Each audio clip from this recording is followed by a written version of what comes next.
Hi, my name is Ashley Mauchley. I'm the Student Success Coach and Academic Advisor for the Online Management BBA program. Today we're going to go through some introductions. I'm going to introduce myself to you and then let you introduce yourself to me. We're going to address some common myths about online learning and specifically Boise State's online management program. We're going to go over the learning management system that Boise State uses. We will review a course and view suggested technology, and then we're going to wrap up today's session by discussing strategies for success and resources available to online students. So first we'll start with me. Who am I? Again, my name is Ashley Mauchley, and I graduated from Boise State with a dual major in general business management and human resource management. I also have a Master of Business Administration that I earned fully online from East Carolina University. I used to work in human resources before I transitioned to higher education, and I love to hike, backpack, ski, basically anything outside during my spare time. This is a picture of myself and my husband at Boise State's football game. We're huge football fans, and in the fall, that's typically where you'll find me, is at a football game. So next we're going to address some common myths about online learning and Boise State's online programs. So the myths that I have outlined is that online programs are easy, they have lower quality standards, employers don't value them, online classes are self-paced, online students aren't real students, and online students are isolated and are on their own. We're going to bust each one of these myths and talk about why they're not true for Boise State.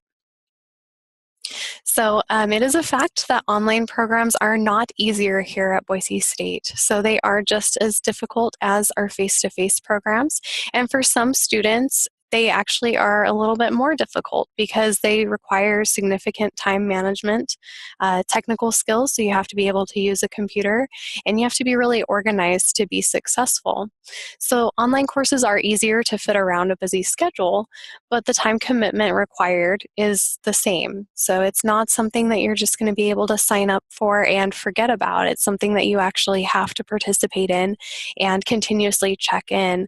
The other thing that is kind of interesting about online programs is that you don't have the classroom. So you have to be really ready to own your own schedule and make sure that you're doing the work, because typically with face-to-face programs you have at least 3 hours a week that are dedicated to being in class, so you remember the assignments and you remember things, and with online it's a little bit different.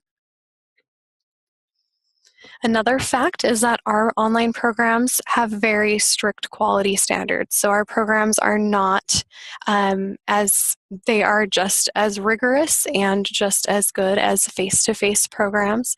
So all of Boise State's online program courses are designed in collaboration with both the instructor, who's the subject matter expert, and an instructional designer who is a subject matter expert in all things to do with course design and online learning. We have very strict quality assurance requirements at Boise State. So as the course is being designed, we have very strict standards that we have to meet for accreditation and to make sure that we're meeting those quality standards. The other thing is after courses are complete, they undergo continuous improvement. So at the conclusion of a course, the professor and the instructional designer will typically sit down and go over what went well, what didn't, and make changes accordingly. So we never design a class and then just leave it alone. We are always designing and then continuously revisiting those courses. So we're getting better and better each semester. The management BBA program specifically is AACSB accredited. So we have this accreditation. It is an accreditation that's fewer than 5% of business schools worldwide earn. Boise State's face-to-face management programs and business programs have the AACSB accreditation, but so does the management BBA. And with that, we have to meet their very strict standards for accreditation. The next myth that I'm going to talk about is that employers don't value online degrees. So that is absolutely a myth. In fact, CNN found that when they did a survey of executives in Fortune 500 companies, that about 83% believe that online degrees are just as credible as face-to-face degrees. The important part that they found was that accreditation is essential, which it is even for face-to-face programs. Accreditation is huge, so make sure no matter what program you end up going with, obviously we'd love you to come to ours, but that you're checking accreditation for that.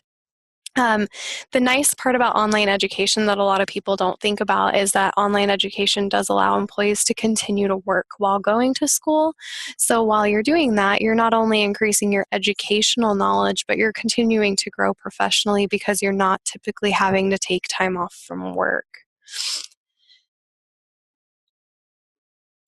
Boise State's online classes are not self-paced, so each 7-week course has deadlines, and they are actually typically 3 times per week. So you're taking fewer courses at the same time, but you do have deadlines, and you do have to log into class multiple times per week and turn in assignments multiple times per week to stay on top of your coursework. We treat every student, even the online students, just like real Boise State students. You are a part of the university. The degree comes directly from Boise State University, so we do not have a third-party company or a Boise State Online or anything like that. It is from Boise State University, and we do always invite our online students to come walk at graduation. We don't have required face-to-face piece of this program, but we do love you to come to campus and walk if you want to. I work for Boise State University, so again, I don't work for a third-party company, I work for the university. And I think something that is also really important is that the online management degree does report to the same department as our face-to-face management programs does. So we do have the same chair, and we follow the same reporting and everything like that. So you are absolutely a real Boise State student. You are not a third-party student. Another fact is that you are absolutely not alone at Boise State. You have a very large support system. As I mentioned, am the student success coach and academic advisor for the online management BBA program, and you can contact me for just about anything. I work with students all the way from the point that they're interested in the program all the way up through graduation, so I can typically help get you where you need to go. Even if I don't know the answer, I can get you connected with the right people. I'm also on a team of 6 other success coaches, and this number keeps growing. Our department is growing and growing, and you can talk to anybody on my team. So everybody on my team is cross-trained in this program, and they can help if you need assistance and you cannot get a hold of me. You also have full access to tutoring, the Writing Center, and other main academic resources at Boise State, like the library. All of our online students have the support that they need for those services. And then we have a lot of students in this program. So currently we have approximately 75 students in the management BBA program, and we are growing each semester. So you have a large support system of other students and the staff and faculty at Boise State. So next we're going to move into accessing courses in the learning management system that we use at Boise State. So Boise State uses Blackboard, and that is the learning management system that we use to house coursework for all online classes. There are 2 main ways to access Blackboard. My Boise State, which many of you have already accessed. You get access the day that you submit an application to the university, and blackboard.boisestate.edu. The nice part about Blackboard is there is also a mobile app that's available, so if you need to take Blackboard on the go, you can, and it is a fairly good user interface for the mobile piece. So next we're going to go through a course so that you can see what to expect and see how courses at Boise State are set up. So this is the homepage view of Blackboard, and this is actually a view in guest mode. So if you wanted to, you could view this once we're done with this presentation. You can access this by just hitting future students or guests at the bottom of the screen. And this is what you will see when you log into Blackboard.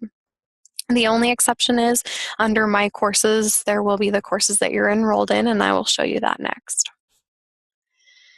So this is what a homepage would look like if you're enrolled in courses. So to access the class that you are wanting to look at, you will click the course name under My Courses. So you would just simply click the hyperlink right here. Once you have accessed the specific course that you're looking for, it's going to open to an announcements page. So you can see that the announcement from the professor is listed right here, and you can see exactly what class we're looking at. A couple of things about announcements. Announcements are very important. So like I mentioned, they are located on the home page of each course, and typically the professor will send them out to give students updates to the syllabus, any updates to the course, changes in deadlines. They're very, very important information. So a copy is typically emailed to your student email, but I do recommend that every time you log into Blackboard, you double check the announcements tab just to make sure that you didn't miss anything. The Getting Started tab is located on the left-hand side of the screen underneath the Announcements tab. I'm pointing it out right now. And this is typically going to be where you start your course. So the professor will put materials that they want you to view first thing. So in this case, this example course, the professor wants you to view an introduction video where he introduces himself and the course to you. So in your first week, this is where you're going to want to start, is on the Getting Started tab.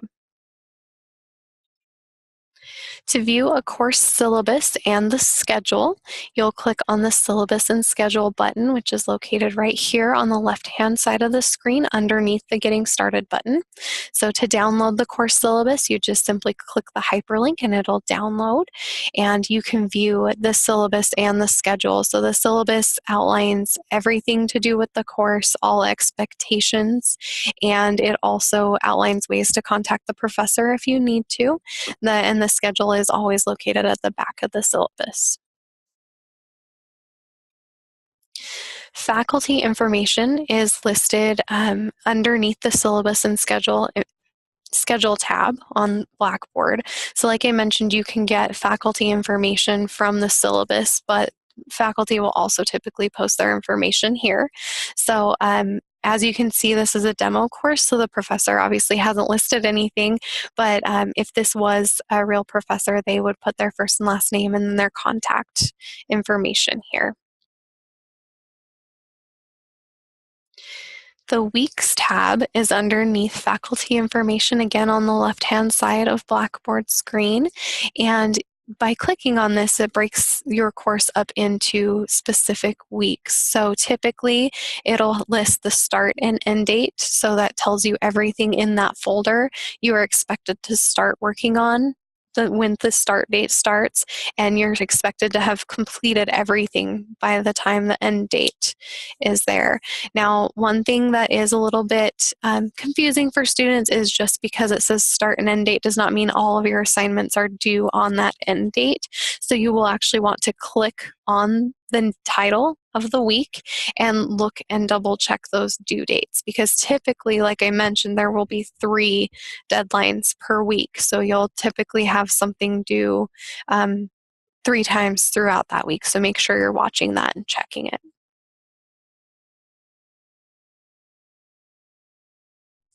Next, we're going to talk about the discussion board. So the discussion board is located under Course Questions and Discussions under the Weeks tab on the left-hand side of the screen. So from here, students can post questions. There's also a place to post some assignments if the professor has asked you to do so. So as you can see in this class, they wanted to post to the self-introduction forum. So discussion boards are a great resource that a lot of students don't use as much as they probably could or should.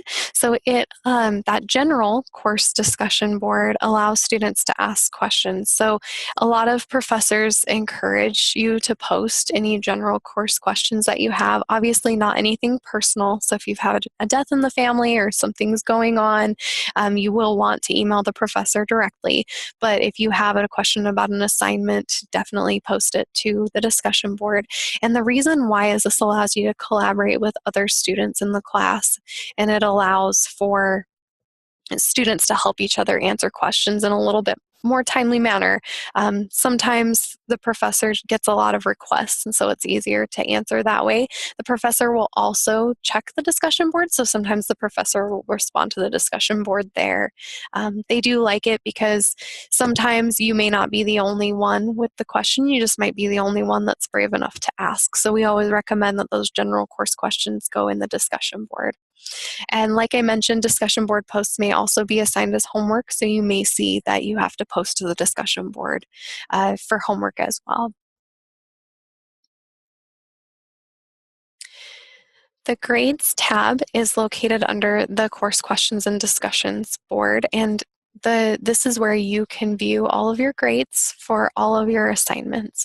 So as you can see, I don't have any grades in this demo class, but if I did, you would be able to see a score right here. And typically it'll give you a percentage as well. This is a great place to know where you're at grades-wise and what you maybe need to work on. The other nice part is that for assignments that have rubrics, you can access the rubrics here. So to view a rubric, you would just simply go to the assignment name and click where it says View Rubric. That would be a hyperlink that will pop up. So you'll want to make sure pop-ups are enabled so that you can view the rubric for the assignment. I recommend doing this before you work on your assignment so you know exactly what's expected of you and how you're going to be graded, but it's also a really nice thing to do when you're trying to know how to improve. So once a grade has been posted, the professor will fill out the rubric and you can see the places that you've maybe lost points or that you did really well in and tailor your next assignment that way. So for some of the classes, you will use e-textbooks. Some of the classes use physical textbooks, so it just depends. For this class, there is an e-textbook. So e-textbook access is located on textbook access underneath my grades. And as you can see the e-textbook here. To access the book, you would just simply click the book name and it'll open up in a different tab. So this is only for courses that have e-textbooks, but it is something worth looking at since a lot of our courses do use e-text. Another thing that I think is worth mentioning is we have a program resource site in this program. So every single class has access to it. It's located underneath Tools on the left-hand side of your Blackboard screen. Again, that same navigation. And the program resource site houses everything to do with the program. So it'll give you general tutoring information about our program manager, about the program in general, and it is something that you have access to throughout your entire time in the program. So it's very useful. I recommend referring to it, and you'll get access to it once you're enrolled in your first classes. Next, we're going to go over some suggested technology for online students. So our Office of Information Technology recommends that all students have a computer that's capable of running the latest operating systems and software releases. We also recommend a high-speed internet connection since you'll be completing all of your assignments and everything via the web. We want to make sure you have reliable internet connection. We do recommend that you use cable modems. Obviously, it's not required, but that is the preferred connection. Of course, you'd have to have access to a web browser since you're doing everything via the internet, and you will need to be able to access Blackboard. And then you will also want to have the Microsoft Office suite. So I recommend at minimum you have Word, Excel, and PowerPoint installed on your computer. For all Boise State students that are active at the university, you do get a free Microsoft Office download. So that's not something that you need to worry about purchasing separately, unless, of course, you already have it. You can download it from our Office of Information Technology's webpage, and you can download it for free and have access to it as long as you're a Boise State student.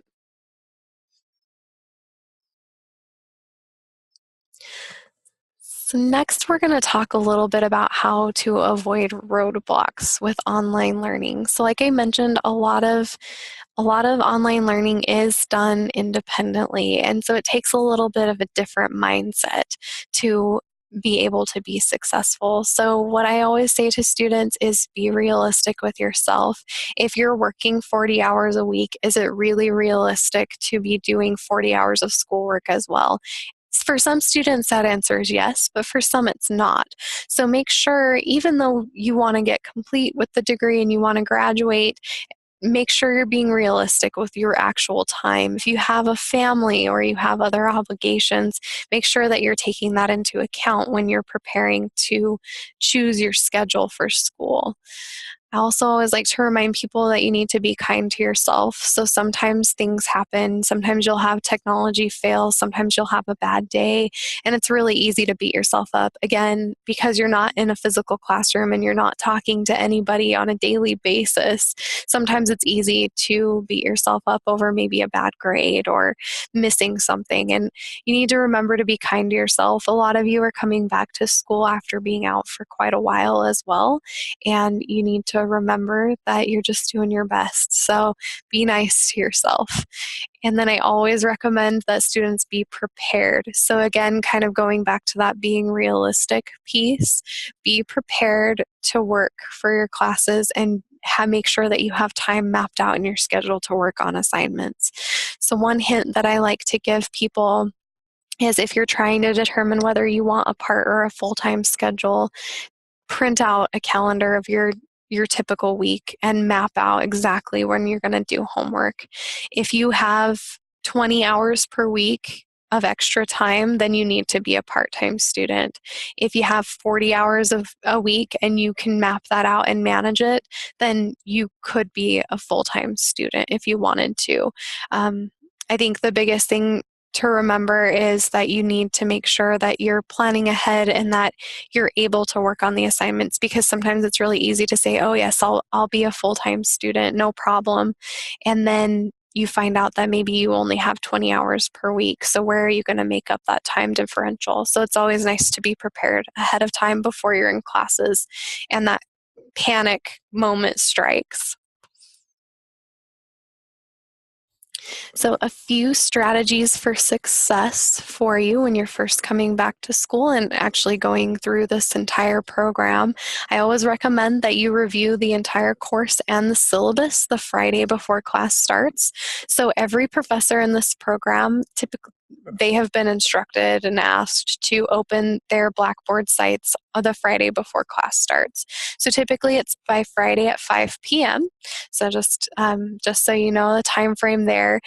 But what I recommend is to review the Getting Started tab, download the syllabus, make sure that you know exactly what to expect for the class, because some of these classes, because they're in 7-week classes, have 7-week sessions, some of them have pretty quick deadlines. So you want to make sure that you're prepared for that and you know what's due when. The other thing, I know I already talked about this, but I do think it's so important, is to schedule time to do coursework in your schedule. So once you've reviewed the course and the syllabus, use that map that you've already created to figure out when you're going to do your assignments. And another thing is make sure you're writing those due dates down. I know that it seems kind of funny for me to tell you that, but a lot of people forget to do that, and then they forget what's due that day. Sometimes we think that we're just going to remember everything, but when you're juggling multiple classes or you're juggling a class and your work and your family, it's easy to forget those due dates. So I always recommend to write them down. You don't have to physically write them down. You can use a calendar, an electronic calendar, anything that works for you. I am a big proponent of just paper and pencil, but that's just a personal thing. I like to buy a planner and write down all of my due dates ahead of time so I know exactly what to expect. And then another thing that I think is really important is don't let yourself fall behind. So, like I mentioned at the very beginning of this presentation, a lot of our courses have due dates 3 times per week because they're in 7-week sessions. So if you miss your first due date and then you're working on catching up that assignment, you may end up missing multiple assignments after that. So I always recommend be prepared, make sure that you have figured out when you're going to work on your assignments and try not to let yourself fall behind. That being said, our professors understand that life happens. So if you do get behind, make sure you're reaching out to your professor and letting them know about it so that they can work with you, if possible, to either have you finish that assignment late or at least help you keep moving forward. So make sure you're communicating with the professors if you do end up ultimately falling behind. And then we have some more strategies for success. Another thing that I recommend is to find somebody that you can lean on for support. Some days, like I mentioned, things are going to get tough. We all have bad days. And sometimes we need somebody that we can talk to about that. If you don't have a family member, a friend, or a classmate that you feel comfortable talking to, please don't hesitate to call me. Again, like I mentioned, I'm your student success coach and your advisor, so that's part of my job. I'm here to support you, and I care a lot about you and want to make sure that you're successful. Another thing that I think is really important is to get to know your professor and your classmates. So everybody in this program is really neat. Everybody, all of you have very, very different and exciting backgrounds. And I think it's a great opportunity to network with people from all across the country. We have people all across this country in this program.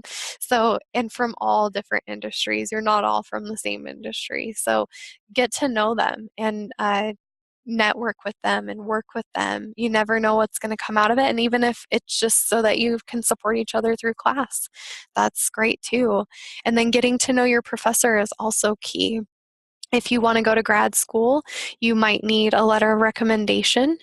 So you want to make sure your professor knows you. If you're not going to grad school, the professor, I recommend still, getting to know your professor because it's going to make your college experience that much better. So on your first day of class, maybe you write your professor a note and introduce yourself and let them know who you are. Like I mentioned before, they care a lot about each and every one of you. It's hard to know that since we're online, but they really do. So I recommend getting to know them because they're a valuable, valuable person to know.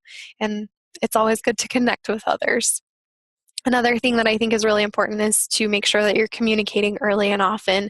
So like I mentioned before, this program can be fast-paced.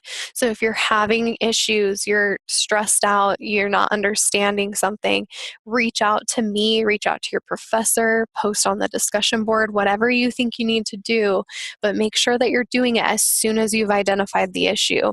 Because sometimes if we let an issue ride too long, we're in too deep to fix it. The earlier we can know about these issues, we can help fix it. So if it's a scheduling problem and you have too many classes on your plate, call me immediately the first day and let me know so we can fix your schedule. Then another thing that I think is really important is to tie principles from the class to your professional life. So when I was earning my MBA, I found this to be really valuable. It made the principles from class stick a lot better when I was able to apply them to my work. So these classes are designed to help enhance your current experience. That's why all of you have business experience to start. So make sure that you're taking those and bringing them back to your professional life. I found that it made me think about things in a different way, but it was also a really nice way to deepen my understanding of the concept. So I was thinking in a different way at work and then also deepening my understanding at school. So it was very successful for me. And then the last strategy for success is I recommend you enjoy the experience. So you're only in college once, well, once for undergrad, and I recommend that you enjoy it. It's a chance to connect with people, to network, and to learn all kinds of information. So make sure that you're enjoying it. I think if you're not enjoying it, you're not going to be as engaged. So remember, even though it can be stressful, make sure that you're enjoying it and that it's enhancing your life. The next thing I wanted to go over are some student resources. So I know that I've talked a little bit about my team and myself, so I'm going to kind of gloss over those. Just remember, my team is here it's at 208-426-5921. They're in my same office. And if you need anything, you can call and talk to them or myself at any time. Again, I'm the academic advisor for the online management BBA program, so I am your resource if you need any assistance with anything at all. We also have a financial aid office and specifically somebody in financial aid who works with our online students once you're admitted to Boise State. So if you need assistance with financial aid, you are confused, I can get you in touch with that person. We also have online tutoring available to students, which is something that a lot of people don't know about. So our Academic Advisement Support Center has access to fully online tutoring, as does the College of Business and Economics. So you have options if you need a tutor for assistance. If you need help finding a tutor or you need help finding resources, let me know. And then, like I mentioned, we have the Academic Advisement and Students and Support Center, and they have many academic success resources like learning how to do time management, how to organize a little bit better. There are all kinds of topics, and they're all available online, so you can watch videos on these different topics. Another resource that we have that a lot of people forget about is that we have career services. So I know a lot of you are currently working and you are not looking for a change in your career, but some of you are. And so we do have two career services teams that you can utilize. We have one at the College of Business and Economics, so that's COBE. They work specifically with management students, both face-to-face and online. And then we also have a general career services team that you can utilize. So please don't hesitate to reach out to them if you need assistance with career services. So next, I'm going to turn it over to you. Do you have any questions or concerns?